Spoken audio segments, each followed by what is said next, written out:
Well, I tell you what, FreshBaked, the journey of the main entrance to Tomorrowland has been an interesting one over the past few months. What started out as a Project Stardust type removal of the French fry rocks at that entrance has turned into something of a referendum on the future of Tomorrowland in general, at least in my opinion. And that is because of this concept art that was revealed to the public last Friday. This will be the new entrance into Tomorrowland that will be unveiled sometime in the spring of 2020. And as always, when it comes to concept art, I would love to take a deep dive into this concept art, see what we can learn from it, see what kind of inferences we can make, possibly some wild speculation. Now, the first thing that I noticed when we looked at this concept art is the obvious answer to that curb situation. We have been asking for a couple of weeks, why would they bisect that big grassy area with another curb? It didn't make any sense. Some guessed that the grass was temporary and that the curb represented a demarcation of sorts where there would be a new, more elaborate planted area. Meanwhile, others felt the curb marked the end of the planted area and that all of the grass to its left would be removed. And the final result turns out to be a sort of combination of those two thoughts. Everything to the left of the curb is going to be removed, and then there is going to be a new, more elaborate planted area. Instead of grass, swirls of colorful flowers. And what of the EER building? Well, most guessed that there would be some kind of topper that would signify the entrance to Tomorrowland, and that does appear to be the case as well. But instead of one, we're getting two. We're getting matching planted areas, one on the left, one on the right, each with the same pattern for the flowers, and each with the same topper or entrance motif, as it were. Opinions. Well, for me personally, first things first, this is a far sight better than the French fry rocks. I did not like those at all, and this is much more appealing. It feels much more open, much more inviting. I just like it. I like it a lot better than the old French fry rocks. Of course, things still bottleneck once you get past the planted area into the astral orbiter, because the astral orbiter is the actual congestion point. That is where things choke. Now, let's talk about the visual message that is being conveyed here, because when it comes to concept art, I believe it means something. It doesn't necessarily mean everything, but what they're telling us with this concept art does mean something. Let's talk first about the color palette. Oranges and blues in the planted areas, and then very sterile whites with the toppers. And you know what? I have to say, I think this looks awful. It looks really, really awful, juxtaposed with the steampunk theme of the astral orbiter right behind it. I can't think of two more disparate images than the planted areas in the front and the astral orbiter behind it. So why would they do this? Because I know that the Imagineers on these projects are very capable. These are very talented, intelligent people who know what they're doing, and they know that those two images don't go together. And this, along with Disney's formal announcement of the concept art on the Disney Parks blog, has led me to believe that there's far more involved with this concept art than just a simple, modest entry into Tomorrowland. Right away, in the title of the announcement, Disney invokes an era of Tomorrowland that many of us are very fond of. It's a great, big, beautiful tomorrow. Entrance.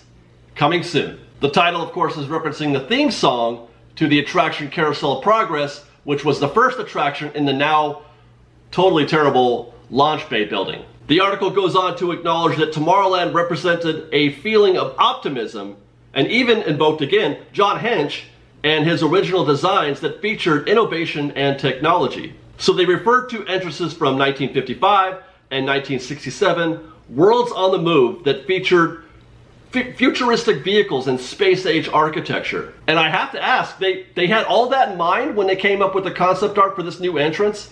Why is that? And the answer to that question can be quite simple, because that is their plan.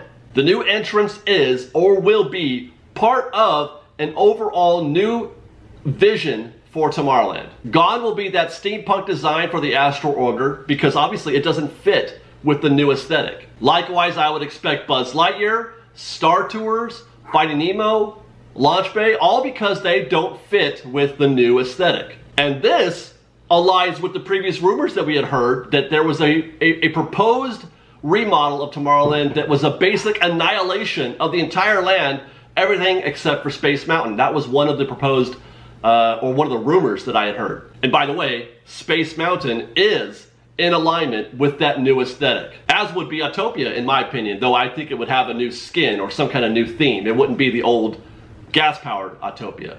Now, don't get me wrong, Disney is quite good at alluding to or riding in the wake of nostalgia. They know that we love that. So their reference to Carousel of Progress in this announcement could be, nothing more than words. But I am a big fan of drawing inference where inference seems warranted. It makes no sense at all, in my opinion, to design the entrance the way they did without it being part of a greater plan. Now, before we continue, I just want to take a minute to ask everybody to kindly hit the like button on this video and subscribe to our channel if you haven't already. Also, please do hit the notification bell. All it takes is 2 quick clicks. You can also follow us on Twitter at FreshBaked Disney, that's fresh with no E, and on Instagram at _FreshBaked. Now, before we talk more about what this could mean, let's think first the alternative. Let's consider that they have no plan for Tomorrowland, and this is just something that they came up with for now.